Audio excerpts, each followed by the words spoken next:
Наш маркетинг план, урматтуу партнерлор. Конечно, бул биздин компаниянын аты Forever Aloe Vera. Forever деген бул навсегда. Өмүр бою Aloe Vera. Негизи Forever Living Products деген аты бар эле. Жакында эле Aloe Vera болуп калды. А на самом деле Forever Living Products деген бул вечно живой продукт. Почему именно Forever Aloe Vera экен, азыр сиздерге айтып берем. Биринчиден бул сетевой маркетинг. Ким сетевой маркетингди жаман көрөт? Кээбиркилер тоготпойт, ойчу, баягы эле сетевиктер, ана мына деши мүмкүн да. Сетевой маркетинг, вот обычный традиционный бизнес алып көрөйлү. Жөнөкөй традиционный бизнесте, мисалы көпчүлүгү бизде традиционный бизнес алып сатарлар турабы, базарда, магазинде, торговый центрде бул алып сатарлар деп коет. Алып сатарлар көбүнчө каяктан алат? Производителден алып, розничный сатат турабы. Покупательдер по 100% стоимость менен сатып алат. Производитель жок дегенде 40% менен эле буюм чыгарат экен. Калган 60% каяка кетип атат? Естественно, это посредниктерге кетет. Ар бир посредник өзүнүн долясын кошуп сатат турабы? Рекламага кошот, крупный мелкий оптовиктер, доставка, это 100% кошулат. Поэтому 100% стоимость менен потребительдер сатып алышат.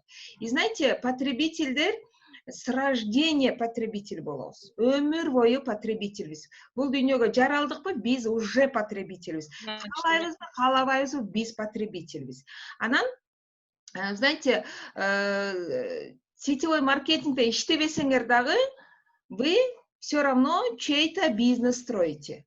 Бүгүн тишиңерди жудуңар, бетиңерди самындап жудуңар, эч ким силерге акча төлөгөн жок, рахмат айткан жок. А бул жерде силер ошол эле өзүңөргө керектүү буюмдарды колдонуп атып эле и заодно бизнес кылсаңар болот. Сетевой бизнес, нетворк деп коет, нетворк маркетинг бул эмне деген? Бул биринчиден мындай жөнөкөй тилде алганда электронный магазин, интернет-магазин или электронная коммерция десек болот да. Прямо компания менен сотрудничать этесиңер, американская компания менен производитель, монополист, эч кимден эчтеке сатып албайт, только өзү өстүрүп, өзү жасайт. Ошо менен договор кыласыңар, компания силерге доставка бесплатный кылып берип атат. Все. Вы потребитель. И ортодогу рекламага кеткен 60%-тен ашык акчаны рекламага кетиргенден көрө лучше силерге төлөп берет. Почему это идеальный бизнес? Почему идеальный бизнес? Во-первых, этот бизнес работает при малых расходах. Көп расход кылыштын кереги жок. Мисалы, магазин ачсаңар или кафе ачсаңар, арендага эле канча деген акча кетет турабы? Ким предприниматель болгондор мени туура түшүнөт. Аренда деген жеп коет адамды. Өтө көп расход. Или, например, чоң магазин ачсаңар, грузчик керек, там охранник керек, кассир керек и так далее. Это тоже расходы. Бухгалтер керек, это тоже расходы. А бул компанияда ондай биз аренда төлөбөйбүз, грузчикке төлөбөйбүз, бухгалтерге, кассирлерге төлөбөйбүз. Абсолютно төлөбөйбүз. Поэтому работать при малых расходах, практически даже расход кылбасаңар да болот. Занимается уникальная продукция.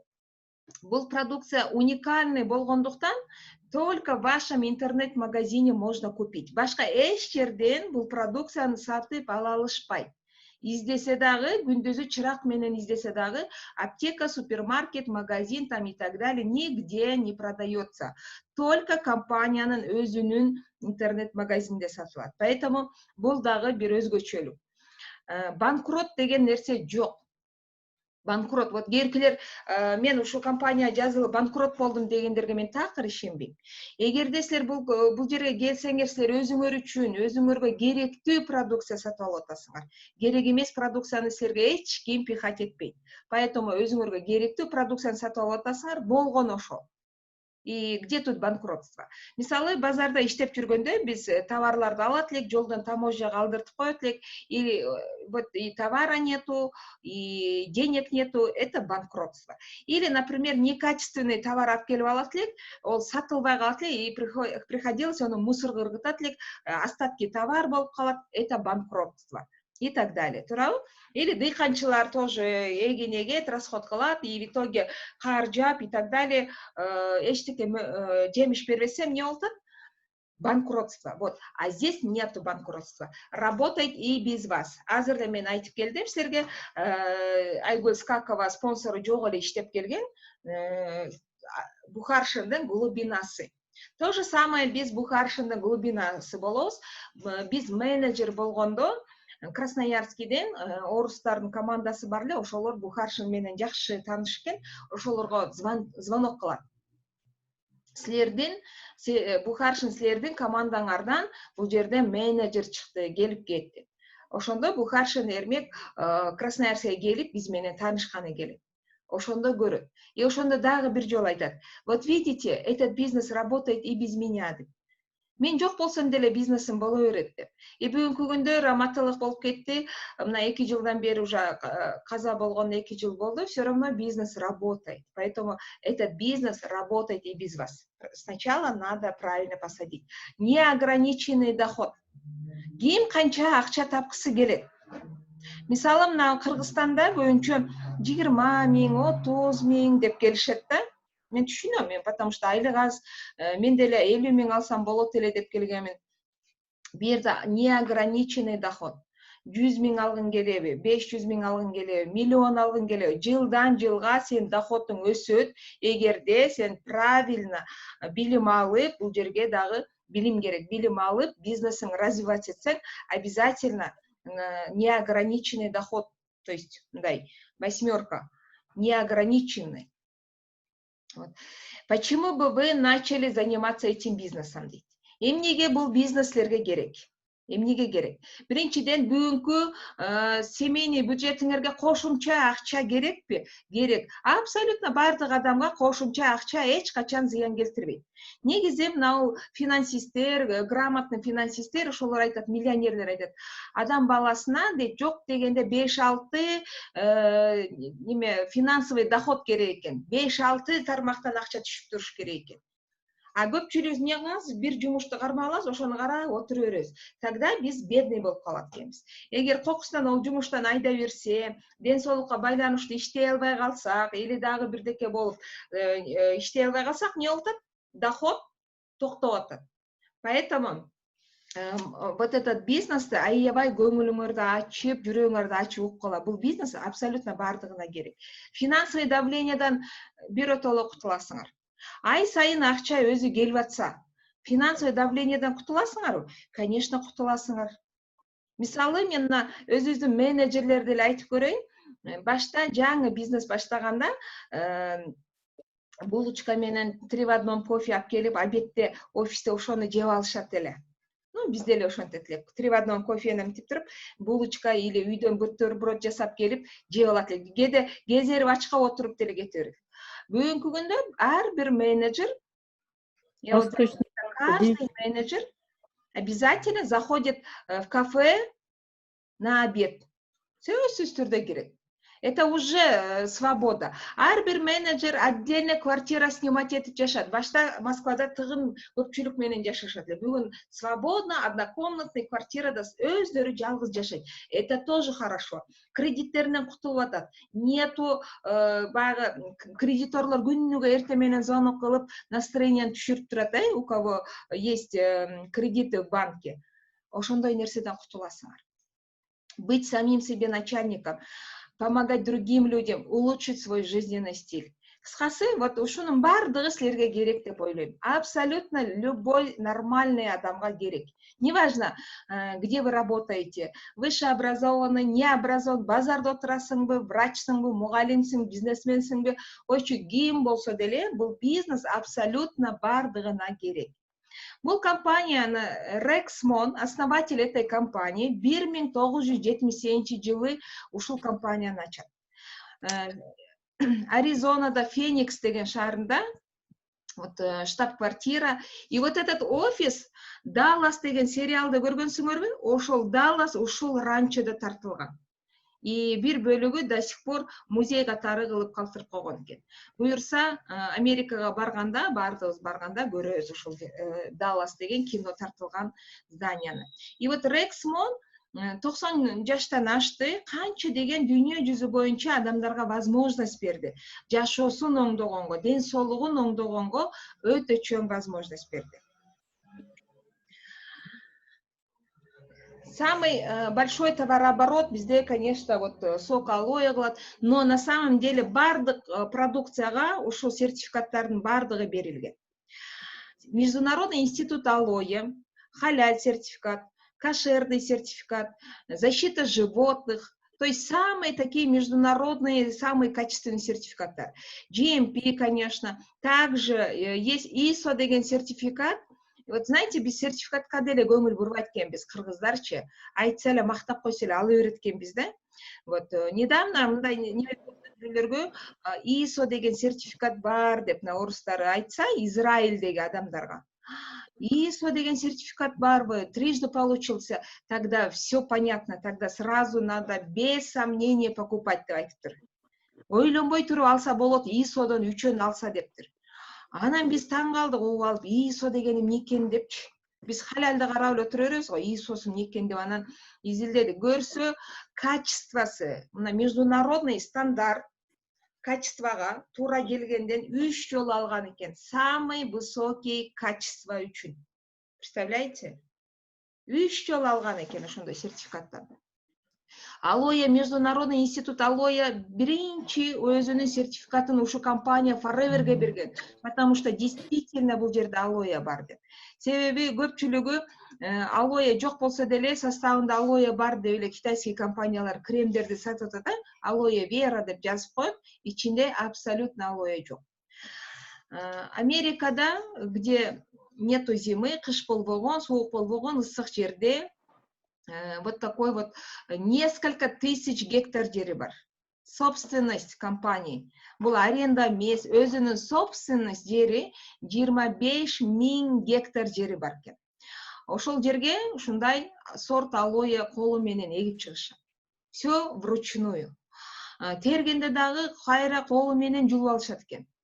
Трактор менен эле монтип эле жыйнап салса болбойбу эле деп кээ биркилер айтат. Нет, ар бир листтин ушул немесин бузбаш үчүн кол менен терип алат дагы, жууп туруп сыртын алып, ичиндеги маңызын банкаларга куюлат. Ичиндеги маңызы самое главное. Сыртын кайра эле удобрение кылат. Вот самые основные наши соки. Ушул соктор эң большой товарооборотты кылган ушул сок. Благодаря этому соку бардык витаминдер ушунчалык күчтүү иштейт. Мисалы, кээ айтат, мен Тяньшинникин ичип атам, Ипардыкын, Лайфтыкын иштейм, жардам бербеди, мен сетевойго ишенбейм деп ушинтип калышат да. Ошого айтам, берсе эле иче бересиңби, мактаса эле иче бересиңби, изилдебейсиңби, каяктан келип атат, кайсыл жерде өстү, кандай сертификаттарды алган деп изилдеш керек да, туурабы? И мен унутуп айтамын. Зато алоэ ичкен эмессиң.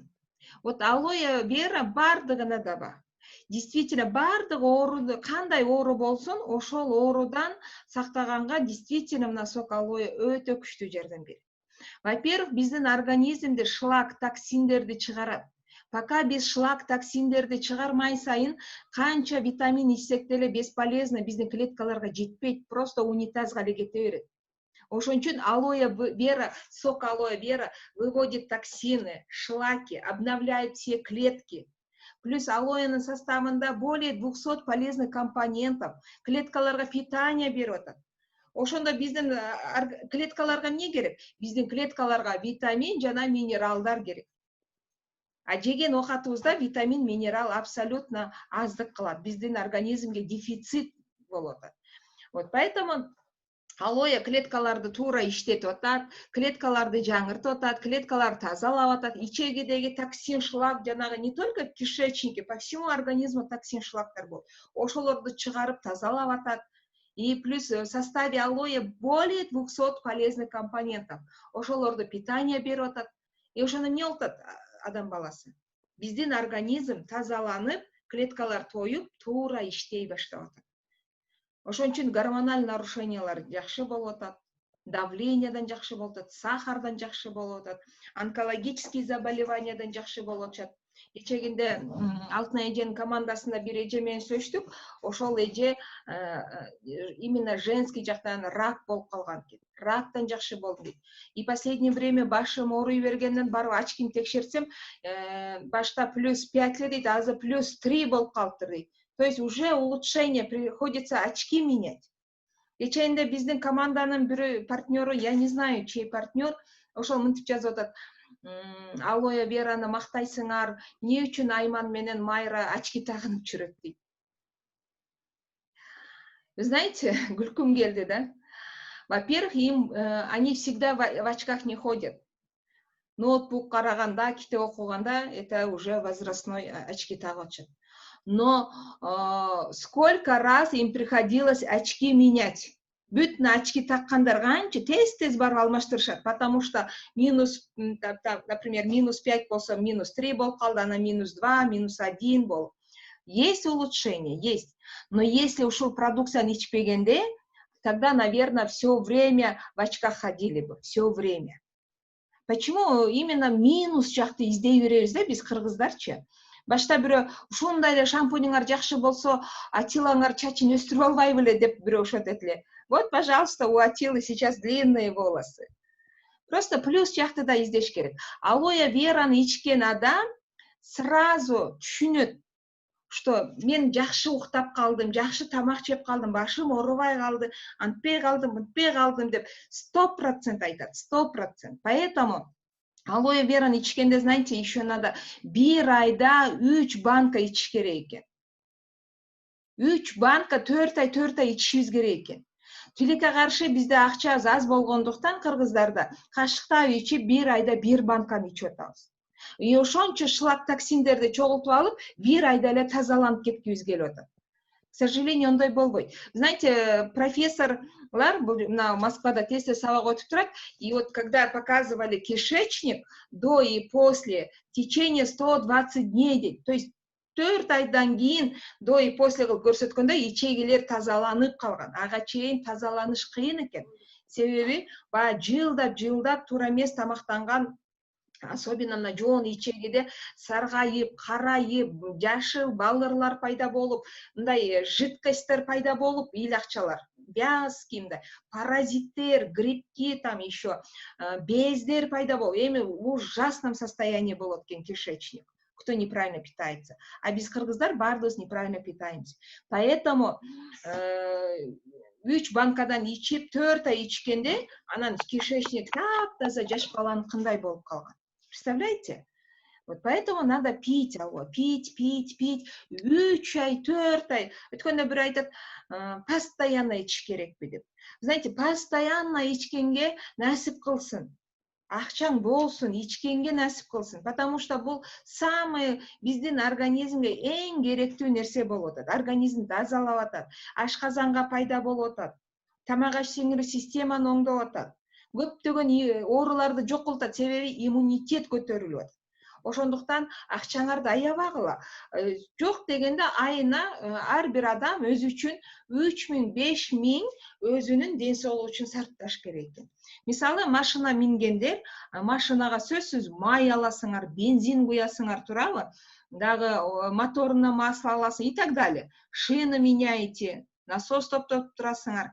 То же самое биз адам баласы өзүбүзгө ошентип питание берип турушубуз керек экен. Тогда биздин организм жакшы иштейт. Анан алоэ ичкен адам жашарып кетет. Вот вы не представляете, но это действительно так. Алоэ ичкен адам намного моложе выглядит, чем алоэ ичпеген адамга караганда. Раңдары бозурайып, серый цвет, пигментный пятна, ооздорунан жаман жыт чыгып, тырыштар түшкөн, көздөрүнүн ичи саргайган, бетинде нур жок, кабак кашы бүркүлгөн болуп келишет көпчүлүгү. Алоэ ичкенден бир аздан кийин карасаң эле раңдары тазаланып, тырыштары жазылып, көзүндө күлкү пайда болуп, оозунан жаман жыт чыкпай калат. Вот ушундай сонун эффект берет да. Анан, конечно, көп айтат алоюну ичкенде мен настроением пайда болуп атат. Буда наркотик жокпу деп. Айнайын жок наркотик. Биздин организм кирге толгондуктан биз депрессивный состояниеде болобуз. Урушчаак болобуз, ыйлаак болобуз. Эчтекеге сүйүнгүбүз келбейт. Элдин баардыгы күлүп атса да күлгүбүз келбейт. Айтыша кетебиз, уруша кетебиз. Вот знаете, мен көп байкайм да, кыргызстандыктар ушундай баардыгын кишечниктери кир болсо керек дейм да, потому что баардыгы эле урушчаак болуп кеткен. Туурабы? Мына Кыргызстанда неме, если туура десем, поставьте этот класс. Көпчүлүк урушчаак болуп кеткенбиз биз кыргыздар. Вот.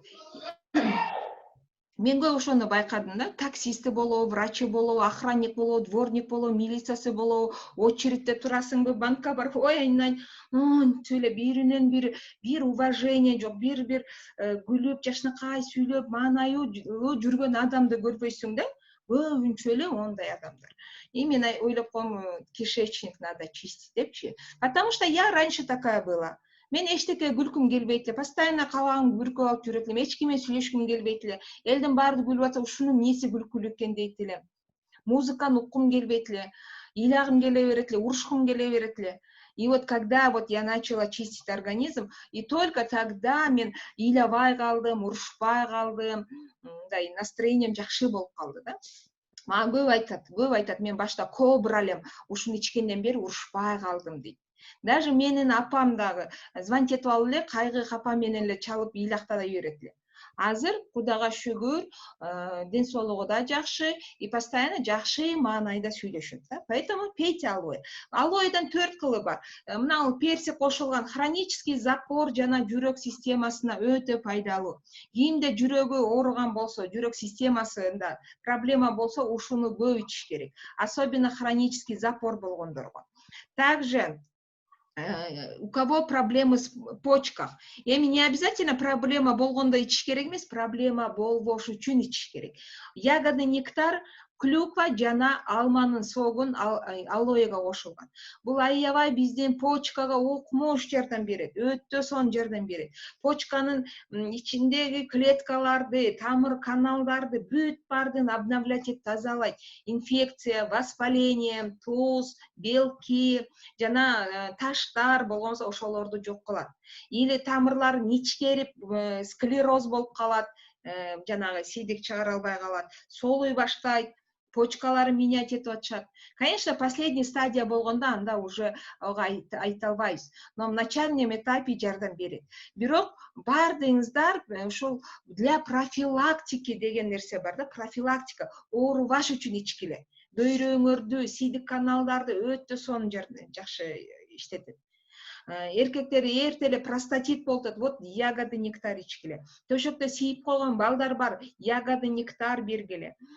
Сийдигин кармай албай калган чоң эле адамдарда болот, вот пожалуйста ягоды нектар бергиле. Көк крышка менен бул фридом, суставтары ооруган адамдарга вот самое лучшее питание. Ким эгер эмнерде врач болгон болсо, или у кого проблемы в суставах, олар түшүнөт, хондропротектор бар составында десе эле болду, жабышат бугачы. Алоэ плюс хондропротектор, глюкозамин бар еще, и природная сера МСМ. Ол биздин муундарга, мына кемирчектерге, муундардын ортосундагы суюктуктарды восстанавливать эткенге эң лучший питание берет. Ошондуктан бул фридом мына ушу соктордон эң кымбат. Ичкенде дагы минимум 100 миллиграмм ичишибиз керек экен. 6 ай ичкенден кийин грыжа позвоночника, тизелери ооруп баса албай калгандар дагы ушуну ичип жакшы болуп кетсе болот. Атайын бизде суставной наборлор бар негизи.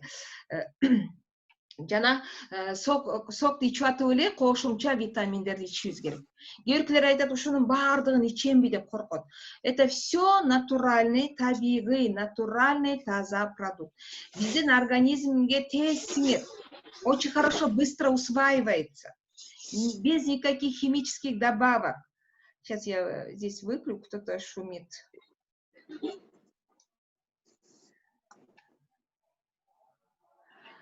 Без никаких химических добавок. Например, kids витамин. Давайте своим детям Потому что детям нужны витамины, минералы, фитонутриенты, овощи, фрукты, кальций, магний и так далее. Балдарға керек пе? Керек. Но, к сожалению, жеген тамақта ончо витамин жей албайт балдар. Ошон үчүн балдардын чачы жакшы өспөйт, тиштери жакшы чыкпайт, иммунитет слабый, развитие отстает, плюс еще рост маленький. Это все из-за того, что не хватает витаминов. Виталайз женский. Абсолютно бардык аялдар для профилактики ичкиле пока ооруп кала электе. Негизи женский оорулар аябай көп. Гормональное нарушение болгондор дагы көп. Кто очень быстро уже климакс, ранний климакс болгондор аябай көп. Вот Виталайз женский супер. Төрөй албай атамын, боюмда болбойт, выкидыш болуп атамын, ранний климакс болду, месячные ненормальные, там, воспаление труб, яичников, придатков и так далее. Вот, пожалуйста, Виталайз ичиш керек. Даже бывает болезненные месячные, вот, пожалуйста, Виталайз и в подростковом возрасте, и всем. Это комплекс витаминов для женщин, для женского организма. Ушунчалык организмди омолаживать этип турат. Яичниктерди омолаживать этет. Представляете, аял кишинин яичниктерин омолаживать этет, жашартат. Ошондо гормондор туура иштейт. Яичниктер эмне кылат? Они вырабатывают гормоны. Гормондор туура иштеп турган учурда аял киши жашарат. Поэтому Виталайз ичиш керек. Также есть Виталайз мужской. Бүт мужской органга эң пайдалуу комплекс витамина. Бул жерде бир эле витамин эмес, это комплекс. Поэтому балдарга бергиле, в подростковом возрасте тоже, пожилом возрасте, у кого проблемы с мочеиспусканием, у кого проблемы быстрая эрекция, или там балалуу болбойт атат, или там, то есть эркектерде деле простатит, простатодотомба деген толтура оорулар болот. Вот.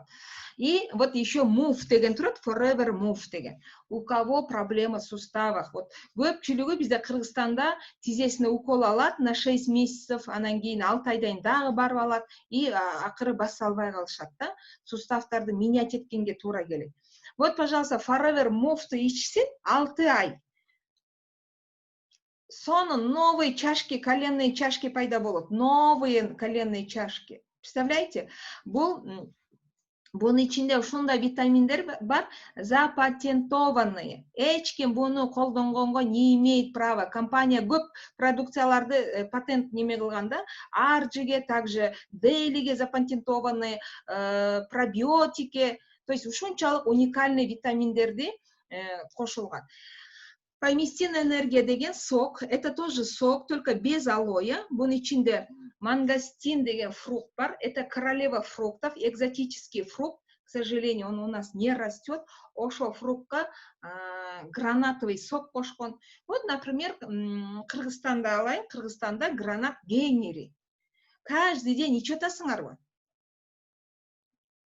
Вряд ли, да? Гейде ичип койбосок, от случая к случаю, каждый день ичет. Даже Кыргызстанда анар гейнери болсо деле. Көрдүңөрбү? Каждый день ежевика, клубника жеп атасыңарбы? Голубиканы. А бул деген сильнейший антиоксиданттар болот экен. Грушанын согу, виноградный косточкасы, согу эмес, косточкасы. Это сильнейший антиоксиданты. Антиоксидант биздин организмде свободный радикалдар толтурганда биздин организм жакшы иштейт, ракка каршы күрөшөт, потому что иммунитетти көтөрөт. Бардык ооруну иммунитет жеңет да. Анан низкий гемоглобиндерди көтөрөт. Вот, дагы көптөгөн витаминдерибиз бар. RG+, Нутра Q10, именно у кого проблема с сердечно-сосудистой системой. RG+ка Нобелевские премии алган Ферит Мурат деген ученый дважды Нобелевские премии получил. За то, что он изобрел L-аргинин и оксид азот. Ушел RG'де L-аргинин бар, жана оксид азот бар. L-аргинин эмне кылат? Биздин сосуддарды кеңейтет, эластичный кылат. Мощное кровообращение. Оксид азот канга кислород берет. Вирустарга каршы күрөшөт, иммунитетти көтөрөт, жүрөккө, мээге, боорго, легкий, бүт на кровообращениянын бардыгын жакшыртат. Биз кровообращение менен адамбыз. кровообращением. И плюс буда еще комплекс витаминов болгондуктан, арже плюс тот, плюс несколько видов витаминов, которые очень хорошо поднимают иммунитет. Бойында болбой выкидыш боло бергендерге вирус крови десе, вот, пожалуйста, аржины до родов ичкеле. У кого инсульт, инфаркт болгондор, вот, недавно биз мага Атбашыдан бир партнерубуз бар, Нарындын Атбашысынан болот, Айнура деген эже. Ушул продукцияны жанына кошунасына алып берип отуруп, ол эже бир жак буту баспайт экен, оозу кыйшык экен, чайды уртап иче албайт экен, трубочка менен ичет экен. Ушул аржыдан 2 жолу ичти эле Vital Pack'тан. Кеченде звонок кылды, видео звонокто көрсө, пияла менен ичип атат экен. Сүйлөштү менен кадимкидей. Буттары, тамандары кадимкидей сезип калыптыр, басат экен нормально, бут колдору, буттары чымырап, бүт иштеп атат экен да. Дагы эмнесин ичейин деп шунчалык продукцияны сүйүп ичип атат.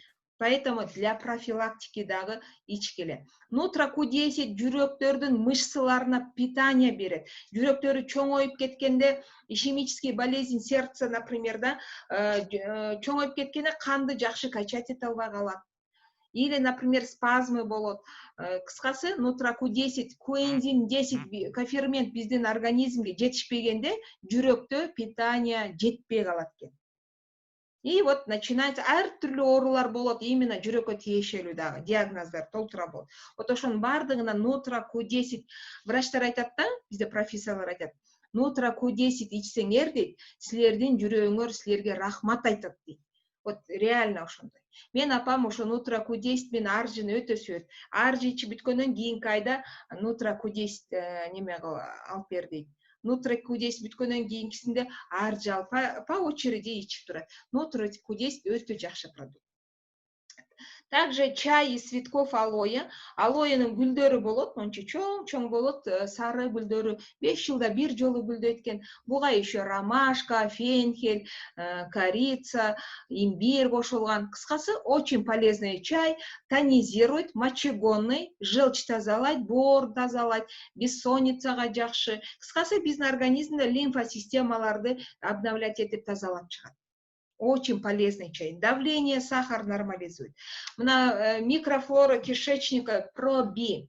Мына Кыргызстанда көбү пневмония болуп ооруп чыккандар, өтө күчтүү антибиотиктерди ичкендерге кайрыламын. Ичкиле мына пробини үзбөй бир жыл ичкиле. Потому что мына антибиотиктерди ичкенде жон ичегидеги бүт иммунитет өлүп калат. Почему Кыргызстанда айтып атат, вторая волнаны күтүп атабыз деп коркотушат. Күздө вторая волна. Каяктан келет вторая волна? Ошол эле ооруган адамдар, негизи пневмония 2-3 жолу оорулат да. Ким пневмония менен ооруса, ошолор түшүнөт. Пневмонияны эгерде иммунитетти жакшы көтөрүп, жакшы питание берип, жакшы карабаса, кичине шамал, сквозняк или ысып кетти, кайра ооруп калат да. Эмнеге? Потому что при лечении сильный антибиотиктер берилет. Ошон үчүн иммунитет ослабленный болот, күрөшө албай калат. Ошон үчүн вот этот пробин ичинде 6 полезных штаммов бактерий бар. Представляете, биздин жон ичегиде полезный бактериялар болуш керек. Олар өлүп калды, когда антибиотик иче бергенде олар өлүп калды. Ушуну ичсин бардыгы, чтобы не только кто пневмонией заболел, да, все, абсолютно все, кто хочет быть здоровым. Очень хорошо улучшать микрофлору кишечника, поднимать иммунитет. Особенно антибиотик ичкендерге айтып коюңуздар. Прям заставляйте, ишенбесин, но ичсин. Недавно вот где-то кышында экен бир врач экен деле билген жокмун. Одна женщина позвонила, и пробиотик бар экен го, Forever пробиотик. Да, есть. Десем, офиске келиңиз деп адрести бердим, келди. И айтат, издедим дейт, шунчалык издедим дейт, бардык компаниялардыкын издедим, аптеканыкын издедим, но нигде столько штаммов нету, как у вас дейт. Эң большой штамм, оказывается, только Forever дейт. Я начала объяснять, что такое штамм, она говорит, я врач дейт. Я сама врач, я понимаю дейді. Я сильно заболела, серьезный болезньмен орудым, больницада өтө күчтүү укол дарыларды алдым, ошончо пробиотикти 6 ай үзбөй ичишим керек деп врач айтып атат. И ошол аял айтып атат, японский компанияга бардым дейт, еще другие американские компании, у кого есть пробиотик, издеп чыктым дейт. У кого-то 3 штамма, у кого-то 2 штамма дейт. Самый большой штамм бактерия Forever экен дейт. Представляете? А биз өзүбүздө турган продукцияны барктабайт экенбиз.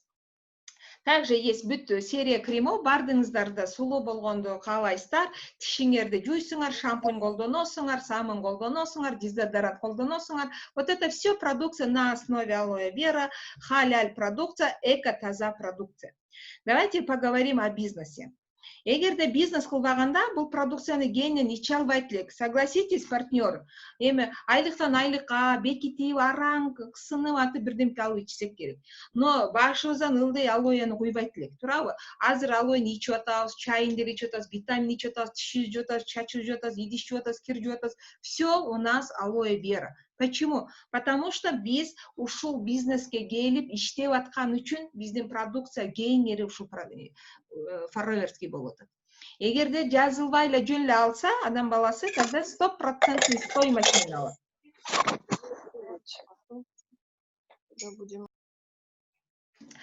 Регистрация бесплатная, 15% скидка. Вот кече Миргуль доставка кылып бир кызга апарып берди, ол кыз айтат, регистрацияңар канча 1000 рубль дейт. Почему она так говорит? Потому что во многих компаниях регистрация акча турат. Везде регистрация бесплатная. Регистрация болгондон кийин 15% скидками любой товарды алсаңыздар болот. После регистрации 2 балдык товар алсаңыздар, либо сразу, либо постепенно 2 айдын ичинде, тогда автобус сынага өтөсүңөр, 30% скидкага өтсөңүздөр болот. Азыр удобный болуп калды. Бардыгында телефон бар. Телефонго кирип эле регистрация болосуңар, заказды кыласыңар. Карточка, я думаю, у всех есть, да? Вот кыргызстандыктарда көбүндө карточка жок экен, но карточка менен эле бар жогун төлөп коет. И все. Доставка болуп атат. Очень удобно работать. Знаете, очень выгодно сразу 2 балдык товар алганга, очень выгодно. Вот ГИМ 15% менен жүрсө, бүгүн решение принимайте, раз и навсегда коробканы алыңыздар. Потому что у нас есть клиенты, 4 жылдан бери продукция 15% скидка менен ичип жүргөн, ай сайын ичпейт, акчасы болгондо, айлыгынан кичине ашынып калганда, или ооруп калганда, уну алып коет, буну алып коет. 4 жылдан кийин кече келип коробка алды, мен бизнес кылам. 4 жылда канча акча кетирди. Или 2 айдын ичинде бөлүп өткөндөр дагы 32 миңден ашып кетет, где-то 38 миңге барып калат. Ошондо олар эмне деп капа болот? Сен жакшылап түшүндүргөндө мен эптеп акча таап, оптомго өтүп алмакмын дейт. Оптомго өткөндө эмне выгода болот? Мына коробканы алсаңыздар, Кыргызстанда коробка бөлөкчө, Россияда башкача, но самое главное 2 балдык товар алыш керек. Кыргызстанда арзаныраак экен, 31.500 Бизде 32 миң турат. 32.547 рубль турат. Бунун ичинде 2 балдык товар бар. Бүт барды керектүү товар. Бардыгы силерге керектүү товар. Ничего лишнего нету. Бирдекени сатып берейин десең саткың келбейт. Бардыгы сапаттуу, керектүү, шунчалык нужный продукт. Эчтеке, вот посмотрите, эмнесин сатып бермей элеңер. Мен ойлогом помадасын сатып берем деп. Помадасын дагы кийин постоянно мага герпестер чыгып берет эле, тез учук чыгып берет эле. Помаданы бир койгондо эле учуктар сразу моментально жок болот. Помаданы эч кимге саткым келбеди. Чайды өзүбүз ичтик. Фьорс постоянно тамагым жөтөлө берет экен. Вот, пожалуйста, Фьорс очень хорошо помог. Также мастопатияга, зубный паста керек, самын керек, соктор керек, скраб, крем вообще волшебный, конечно, керек. Витаминдерин бардыгы керек. То есть ничего здесь лишнего нет. Все для вас. Как только вы уже купили на 2 балла, 2 балдык алганыңарда, силер ассистент, супервайзер деген статус болот. Что дает вам этот статус? Дагы покупка кылсаңар, оптовый ценага өттүңөр да, дагы покупка кылсаңар, оптовыйдан сырткары дополнительно 5% еще скидка болот. от оптовой цены еще скидка. Но если вы подключили человека от нового дистрибьютора, 20% вы получаете. Алтындарым, это интернет-магазин. Здесь не надо ходить пакет қыдырып сатыштың керегі жоқ. Информацию даем по телефону. У вас у каждого есть интернет-магазин, сайт бар, реферальная ссылка деген бар. Реферальная ссылканы WhatsApp-тан жөнөтүп коесуңар. Вот зайди на этот магазин и покупай со скидкой. Все, человек заходит, покупает, компания сама делает доставку, но вам 20% от покупки делается. И при том от розничной цены. Розницадан силерге 20% төлейді. Представляете? Мисалы, bir коробка алса эле, 2 балдык 6,5 мың рубль болот. 6,5 мың рубль чөп 20%. Bir алой алды, все равно 20%. 2 алой алды, все равно 20%. Легко и просто, туурабы? Мисалы, биз кече Питерге барганда, таксиде жүргөндө, бардыгына реферальный ссылканы WhatsApp-тарына берип аттык да. Если вас это интересует, заходите, покупайте деп. Все, биз эмнебиз кетти. Көп болсо 2 мүнөттүк оозум кетти, сүйлөгөнүм кетти. Вот. Но когда силердин товарооборотуңар общий 25 балл болгондо, в течение 2 месяцев, не за 1 месяц, а в течение 2 месяцев. Первый месяц, например, вы сделали там 12 баллов, второй месяц вы сделали, например, 13 баллов со всей командой, глубина, не глубина, там в других странах, в России, Казахстане, Кыргызстане, Корее, неважно. Потому что это один номер работает во всех странах. 25 балл кылганда силер супервайзер болосуңар. Что дает супервайзер? Это уже первые лидеры. Дополнительная скидка 8%, но доход от новых дистрибьюторов 23% было. 20 емес, уже 23% жаңы дистрибьюторлардан алып атат.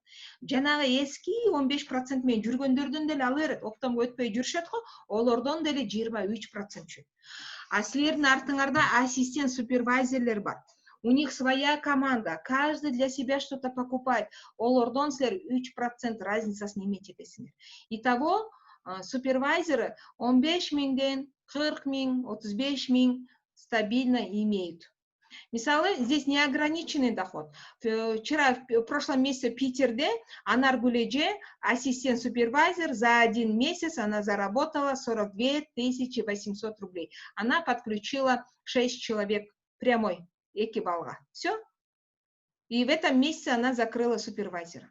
Еще в этом месяце у нас новый супервайзер көп. Вот. Но на этом мы не стоим. Артыңардагы ассистент супервайзерлер, алар дагы супервайзер болгусу келет. Вы находите людей, вы им помогаете. Итого общий оборот 75 балл болгондо в течение 2 месяцев ассистент-менеджер деген статус иметь этесиңер. Дополнительная скидка 13%. Доход от новых дистрибьюторов 28%. Вот почему надо делать активность, 4 КК деп коёбуз, активности. Почему? Потому что от новых дистрибьюторов вы получаете больше. 28% это большие деньги. Bir коробка алса эле 8500 рублей болот.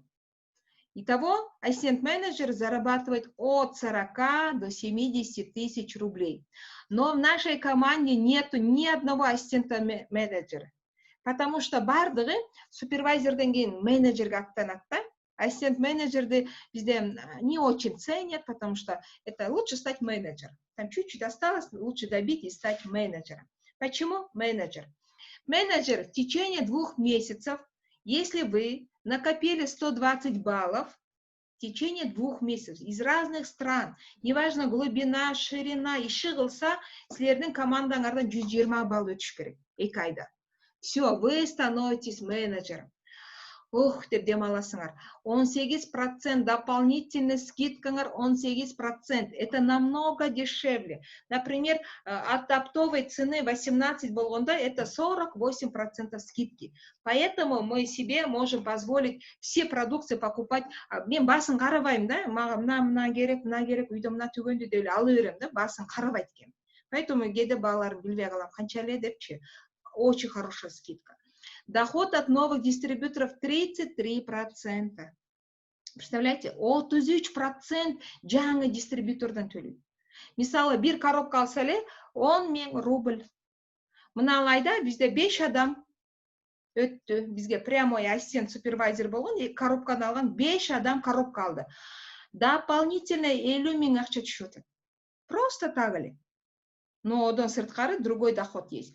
Поэтому наши менеджеры получают от 100 тысяч рублей и выше. Кантип каяктан келет, азыр мен силерге дагы жакшы түшүндүрүп берем. Групповой обороттан келет, новый дистрибьютордан келет. Когда под вами два менеджера чыкканда, вы уже становитесь старшим менеджером. Менеджеры получают золотой значок, старший менеджер получает такой вот золотой с 2 рубинами, камнями. Старший менеджер биздин командада бир эле кыз бар, Бегаим Рахманова, молодая девушка, мать 2 детей, и ушел в компанияда иштеп, от 200 тысяч она спокойно получает, работала уборщицей, абсолютно сетевой түшүнгөн эмес, даже орусчаны жакшы түшүнбөйт эле. Никогда в жизни она никуда не ездила отдыхать, и благодаря этому бизнесу она и путешествует, и недвижимость купила, и азыркы күндө она открыла счет, акча чогултуп, Москвадан үй алам деп иштеп турган учуру. Вот. Также биздин артыбыздан Бегаимдан сырткары дагы 5 адам менеджерлерибиз бар. Прямой бизде менеджерлерибиз бар. Каждый из них зарабатывает серьезные, хорошие деньги. Ар бир адам өзүнчө уникальный. Кто-то учитель, кто-то уборщица, кто-то бухгалтер, кто-то таксист, кассир, неважно. Самое главное, у них была мечта, у них была цель изменить свою жизнь, и бүгүнкү күндө они зарабатывают. Биз ошондо соринг болдук. Соринг болгондо мы получили вот такой значок красивый, 4 рубины менен, и бонус от 10 тысяч долларов и выше. Может быть 8 болуп калат, может быть 12 болуп калат, может быть 9 тысяч долларов болуп калат. Это в среднем. Но есть соринги, которые зарабатывают и 15 тысяч долларов. Все зависит от вас, от вашего товарооборота. Сапфировый менеджер тоже очень красивый такой значок, очень серьезный уровень, статус. Это 9 прямых менеджеров чыгарыш керек. Прямой адамдан 9 адамды менеджерден жогоруга чыгарыш керек. Биздин верхний спонсор это Смогулов Даулет и Роза, также Омарова Майра, Эрмек Бухаршин. Вот они серьезные деньги получают. Очень красивые дома живут, очень дорогих машинах, да, и айна 15 000, 20 000 долларов алып жатышат. Вот. Несколько вид доход бар бул компанияда, несколько. Первый 30% и 100% деген силер алып сатсаңар дагы пайда көрөсүңөр. Даже если адам жаздырбасаңар да, алып саткандан дагы очень серьезные деньги. Мисалы, бир алойдон 500 рубль жөн эле көрөсүңөр. Алып сатсаңар. Вот. От оборота деген силердин артыңардагы партнерлордун оборотунан дагы компания төлөйт. Общий групповой оборотын разницаларын төлөйт. Новый дистрибьютордан төлөйт. Также есть авторский гонорар, автопрограмма и 13-я зарплата. Оны азыр силерге түшүндүрүп берем. Вот смотрите, авторский гонорарды артыңардан бир менеджер чыгарсаңар, 6% имейт этесиңер. Бир менеджер чыгарыңар, 6%. Ол менеджердин артынан второй глубинадан еще менеджер 3%. Третьей глубинадан 2%. Итого бир эле линиядан до третьей глубины 11%. Это знаете, сколько в деньгах, если до третьей глубины менеджеры делают хотя бы минимум 60 баллов, это примерно будет 4000 долларов бир эле линиядан. Представляете? А сапфир болгондо эмне болот? Сапфирге не 6, а 7 долларов, 7%. 4, 3. Это авторский гонорар. Авторский гонорар ким алат? Кто что-то изобрел. Правильно? Авторлар алат. И вы становитесь автором этих менеджеров. Потому что менеджеры товарооборот делают очень серьезный. Там около 1 миллиона делают. Кто-то меньше, кто-то больше. Но они постоянный доход имеют. Ошолордун оборотуна 6% компания силерге өмүр бою төлөйт. Почему? Потому что вы создали огромную структуру потребителей. Поэтому 6% пожизненно силерге берет. Бриллиантовые сапфиры получают от 8% уже, а бриллианттар авторский гонорар 9, 6%. Түшүнүңөр бу? Артыңардан бир менеджер чыгарганда түшүнөсүңөр. Бир эле менеджер чыгарсаңар, ошодон 6% эме четкенде, вот ошондо түшүнөсүңөр, насколько это хорошие деньги. Вот. Без верхние это наши менторы, наставники, наши учителя. Мы у них учимся. Они очень серьезные сетевики, очень серьезные лидеры, долларовые миллионеры, достигли больших успехов. Ермек Бухашин, Майра Умарова, сапфировые менеджеры. Ихний спонсор Атила Гидафалви, Котика Гидафалви, бриллианты. Самые быстрые бриллианты в мире. История Forever. И ихний спонсор Миклаш Беркич. Миклаш Беркич очень такой легендарная личность, который каждый год выполняет чермен бонус, получает вот такие вот чеки. В этом году он получил 412 700 долларов. Представляете? Это 13-я зарплата. Бир жылда бир жолу эле ала турган акча. А так ежемесячно, конечно, получает еще больше. Ай сайын 200 000, 400 000, 500 000 доллар алып атат. Еще жылдын этегинде дагы мындай акча. Атила Гидафалви, Котика Гидафалви, президентский бонус 13 зарплата, они получили 440 000 долларов. Это фотографии 2015 года. Вот президент, то есть Рекс Мон и его сын Грег Мон. Вот лично от них вы будете тоже получать вот такие деньги. Топ-5 лидеров со всего мира. Очень много чектер көп негизи. Мисалы, мына Казахстанды, Кыргызстанды эле алайлы. Бактыкан эже в этом году 19,5 тысяч долларов алды. Турабы? Бишкекте отуруп эле алды. На счет поступили, вот поэтому она недавно купила Lexus. Бизнес спонсор Казахстана, они тоже получали и 100 тысяч, и 130, 140 тысяч долларов в год один раз. Бир жылда бир жолу ала турган бонус да, и так айлык алып атабыз, и жылдын этегинде раз дагы берди. Сонун бу? Сонун. Буюрса, Россия быйыл ийлешет, Россия не участвовала, теперь куда халаса обороты көтөрүлдү, эми быйыл ийлеше турган болуп атабыз. Вот смотрите, топ-5 лидеров. Малайзия, 467 000 доллар. Южная Африка, тоже 467 000 доллар. Потом Бразилия, на 490 000 доллар. Великобритания, Германия, топ-1, 1 344 000 долларов. То есть люди зарабатывают. И быйыл Стокгольмда, не в Стокгольме, а в Австралии берилиш керек, но из-за карантина никто не поехали, и мы не поехали, да, но компания за то, что мы не поехали, 2700 долларов на наш счет перевел. Конечно, мы хотели бы увидеть Австралию, но буюрса в следующем году Австралия барасыңар деди. 17 400 000 доллар 500 адамга таркатыптыр. Более 500 человек. Что предлагает Forever? Контракт в 168 странах мира. Бир жолу регистрация болосуңар раз и навсегда. Продления не надо. Один номер работает во всех странах мира. Международный бизнес. Оплата только на вашу карточку, банковский счет. Мен төлөбөйм акчаны, только компания төлөйт. Бүт бухгалтерский отчет каждое 15 числа мы получаем из всех стран. Это наши чеки, которые мы получаем от компании. Это генеральные директора, Россиян генеральный директор, Украина, потом Турция генеральные директоры. Это 42 000 долларов, это за 4 месяца. Венгрия, да, топ-5 лидерлерді көрсетет, кто сколько зарабатывает. Вот наши чеки были и маленькими, они потихоньку растут. А это уже рубль деген был Россиядағы семинар, это за 1 месяц. Вот. Они не всегда были такими. Вначале мы, вот, смотрите, Ющил Мурун, наш чек был 186 000 долларов, и мы очень гордились этими деньгами. Чектер болот. Понимаете, уақыт өткөн сайын силердин зарплатаңар көбөйүп атат. Вот Бегайымка 140 000 деп турат бул жерде, а недавно сүрөтүн көрдүңөр 205 000, Алтынай эже 155, потом 258 000 она получила. Исманова Фарида 112, а в прошлом месяце она 254 тысячи получила. Вот, время идут, и их чеки тоже растут. И ваши чеки тоже будут расти, эгерде силер иштесеңер. Кичине мээнет кылыш керек, аракет кылыш керек, урук себиш керек, сөзсүз түрдө үзүрүн көрөсүңөр.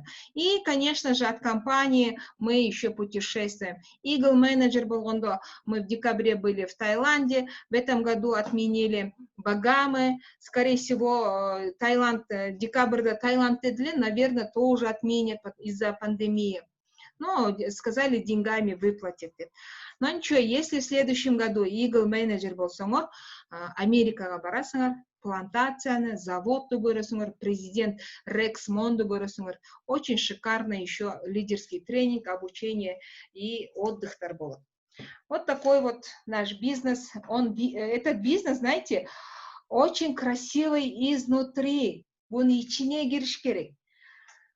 Ошондо ушунчалык сонун, вы свободные, счастливые, деньги каждый месяц поступают. Барктуу адамсыңар. Здорово же, здорово. Есть у вас вопросы, сурооңор болсо, берсеңиздер болот. Микрофон включите и задавайте вопросы. Бизде мынау Ошто 3 менеджерибиз бар. Это Сагынбаева Айнаш, Токсонбаева Элиза, Ахмолдоева Мерим. Они тоже Ошто Туруле хорошие деньги зарабатывают. Ошто, представляете? Им открыли офис, бүгүнкү күндө $1000 жогору спокойно алышат, спокойно үйдө отуруп эле алып атышат, телефондон эле, интернеттен эле сабак өтүп коет и зарабатывают. Замира Кожомуратова и Умут, они живут в Бишкеке. Они зарабатывают деньги. Иногда 90, иногда 100 тысяч, иногда больше, иногда чуть меньше. Пандемия болуп бардыгы үйдө отурду, но все зарабатывали. Также наши менеджеры, которые живут в России, они все зарабатывают хорошие, стабильные деньги. Айлык алган сайын сүйүнүшөт. И знаете, биз байкап атабыз, не только без партнерлор да байкап атат, менеджерлердин кийимдери өзгөрүлүп, походкалары өзгөрүлүп, сумка туфлилери өзгөрүлүп баратат дейт. Действительно, акча алганыңарда походкаңар башкача болуп калат, урушкуңар келбей калат. И мейличи деп каласыңар. Здорово, когда вы зарабатываете, конечно, здорово. Уверены в завтрашнем дне деген нерсе бар. Эртеңки күнгө уверенный болосуңар. Бул компанияда кайсыл жерде иштебей эле, кайсыл жерде жашабагыла, бул бизнестердин чөнтөңөрдө болот. Бул жерде үйрөтүп атат, жардам берип атат, ийгиликтери менен бөлүшүп атат, компания доставка кылып атат, компания продукцияны чыгарып атат, акчаны төлөп атат. Да эмне кылышыбыз керек? Просто надо делать. Просто надо делать. Алони ичишибиз керек, ичкен нерсени бирөөгө айтып бере алабыз. Тура, мен иштим эле, мындай болуп атам деп бирөөгө айтып бере аласыңар. Все.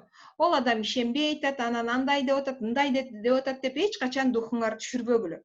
Это будет всегда. Ошон үчүн компания, мисалы мага мынтип айтышат, мен айтсам ишенбей атат, анан урушуп атат, анан шылдыңдап атат дешет да. Анан мен айтайм, алтыным, ошон үчүн компания ушул жерде авторский гонорар төлөп атат, өмүр бою 6% төлөп атат. Поэтому компания отправляет путешествовать в самые дорогие курорты мира. Ошон үчүн сахнага чыгарганда элдин баардыгы кол чаап, стоя аплодировать этип, встречайте, Паланчаева, Паланча деп музыка менен, байрак менен силер чыгып кетип атасыңар как герои. Почему?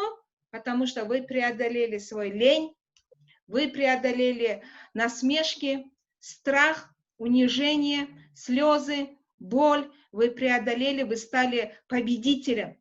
Поэтому победителям аплодировать. Победители зарабатывают. Все? Ничего здесь сложного нету. Давайте вопростарыңар болсо, вопростарыңарга жооп берейин. Бизнес боюнча. Давайте бизнес боюнча. Ассаламу алейкум, можно, да, вопрос? Да, валейкум Смотрите, салам. вот этот чай кормящей маме можно? Подожди. Кормящей маме можно пить чай? Да, конечно, Ну, беременным, там в составе, кормящим. смотрите, в составе как бы пишут то, что как бы запрещено. У Да. меня жена как бы пьет и кормящая мама, да? Хорошо, Еркинбек, я тебя услышала. Мындай да, Минздрав, когда сертификацияны баттарға беріп атканда, всегда условия қояды. Я буду писать так: беременным нельзя, проконсультируйтесь врачом деп жазам, болсам сертификация бербейм деп условия қояды. Поэтому так пишется во всех витаминах, во всех БАДах так и пишется. Но если кормящая мама, например, ромашка, чай ичти, там имбирь ичти, алоин гүлін ичти, там что, корица ичти, апельсиновая корочка ичти, здесь что вредного есть для ребенка? Ничего нету для ребенка вредного. Даже баланы өзүнө ичиребиз. Балдардын ичи катпайт, боорлору жакшы иштейт, өтү жакшы иштейт, сон хороший будет. Мен балама, кичинекей балама, кичине бутылочкага күнүнө 1 мал, 2 мал ичирип коет элем. Очень вкусный, хороший чай, дети с удовольствием пьют. Кормящим можно, беременным тоже можно. Абсолютно. Бардық алоэда, витаминдерде бизде ошентип жазылат. Беременным нельзя, детям нельзя деп жазылат. Это, знаете, мынау неменин условиясы ошондой. Знаете, неме деген видеону көрсөңөр түшүнөсүңөр. Умершие доктора не лгут деген видеону көргүлө бүгүн эле ютубтан. Түшүнөсүңөр, государствого адамдар аптекага жүгүрүп барып, дарыларды алып, больницага жатып, кайра аптекага барып, ошентип турган государствого это выгодно. Бизнес на болезнях деп коет. Ошон үчүн баттарды ончо эле мактай бербейт врачтар. Бардыгы эле здоровый болуп, счастливый болуп кетсе, больницага ким барат? Врачтарга ким акча төлөйт? Понимаете? Кичине, и вот все врачи айтат да, бизде профессоры, которые мединститутта сабак берген, Дадали, например, Гурцкая, они говорят, врачи лечат, да, они лечат, но здоровье вам надо добывать самому. Поэтому вы должны дополнительно өзүңөр лечитишиңер керек. Врачи лечат, жаман эмес. Но ничего здесь побочного, вредного нету. Эркинбек, ты услышал, да? Да, иди. Есть еще вопросы? Мен сурайын дедим эле. Азыр эле сурап жүрсөм, өзүм негизи мен бизнеске бердим, жакында эле подключение болдум, 1 ай боло элек, анан продукцияга да суроону беришкен экендер, күн бул продукция боюнча маалымат берет. Анан азырдан билип баштадым, анан менде дагы ошондой болуп атат да. Көбүнчө эле ошо сүрөгөндөн кийин аялдар толуп кетет, анан баягы вес калып калат экен да, ошол боюнча анан ошо биз эмип жаткан кезде иче берсек болобу деп азыр жумга жүрүп атканда да бирөө жазып койду да, баягы информация жөнөткөндө аялдар сирдейип бар экен набор. Ошону толук ичсе боло элеби, балага зыяны жокпу, же болбосо бирөөсү жазыптыр, мен анча акчам жок, бирден алып ичсем деле тавсия береби деп. Нурзада эже, сиңденбек. Кыскасы мындай да, продукцияны аябай жакшы изучать этиш үчүн бизде справочниктер бар. Ал жерде терең жазылган, орусча, кыргызча, биз айтканда ооз-эки жалпак тилде кыска нуска кылып айтканга аракет кылабыз да. А справочникти окусаңар досконально, подробно, очень грамотно там все написано. Эгерде справочникти окусаңар, продукцияны сүйүп ичесиңер. Вот. Анан С9 беременным можно, даже нужно. Даже врачи айтат, сильный отек, ожирение болгондо эмне дейт? Побольше ходи дейт, худей дейт, правильное питание ич, суу көп ич, ты потолстела дейт. Семиз эне здоровый баланы туя албайт, поэтому им тоже надо худеть. С9 ичкенде эч кандай зыян болбойт. Это все натуральный, 100% натуральный, халяль, экопродукция. Даже тамак жегенде ончо нерсени иче албайсың, таппайсыңар. Мисалы, мына Эркинбек, сенин аялың кара чайды ичип атпайбы? Карандай чайды. А кара чайда сколько там кофеинов есть, да, токсин, краскалар бар. А биздин чайды натуральный, таза чөп болот. Нурзада, если С9 алганга акчасы жок болсо, можно порекомендовать один сок и коктейль. Сокты утром, вечером ичет, коктейльди ужинде вместо ужина ичет. Арыктайт ошондо. Секин арықтайды. Балаға да пайдасы бар. Коктейльде очень много минералов, кальций бар, магний, цинк и так далее. Белоктор бар. Наоборот, пайдасы көп, чем обычный тамақ жегенге қарағанда. Вот. Есть еще вопросы?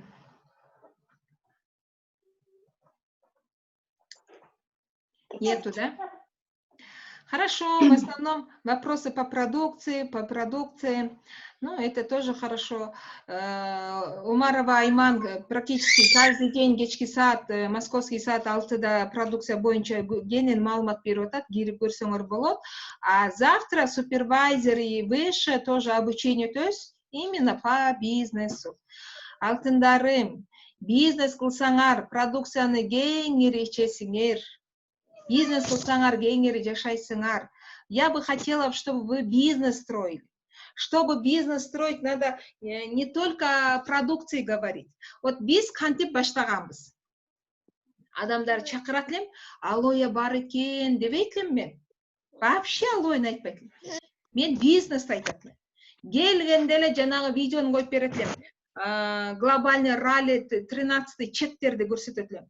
100 000, 400 000 долларов, $1 миллион көрсөтөт элем. Смотри, какие страны. Там и Бразилия, Америка, Африка, Европа, Азия, и Кыргызстан, и Казахстан. Весь мир там, 20 000 адам жүр. Ошондой жерде жүрөбүз деп кызыктырат элем. Ана маркетинг көрсөтөт элем, мынанча акча табат экенбиз. Мынанчага мынча алат экенбиз деп акчаларды көрсөтөт элем. Анан кийин не кылыш керек экен дегенде тач набор алыш керек экен дейт элем. Тач наборго акча таап келишет эле. Потому что эч кимдин бекиткен акчасы жок. Подушканын түбүндө коюп койгон, ошодон алып бизнес кылам деген. Или кто-то акча чогултуп бир бизнес ачам деген акча жок всегда. Но когда нужный нерсени айтканда, ол адам керек экенин түшүнгөндө барып акчасын табат.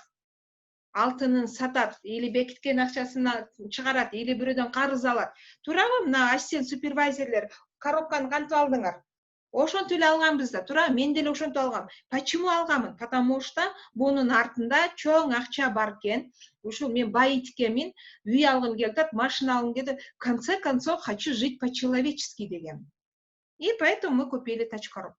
И ошону айтат элем, мен ошону айтат элем. Поэтому люди приходили на бизнес. Мен көбүнчө бизнеске чакырам.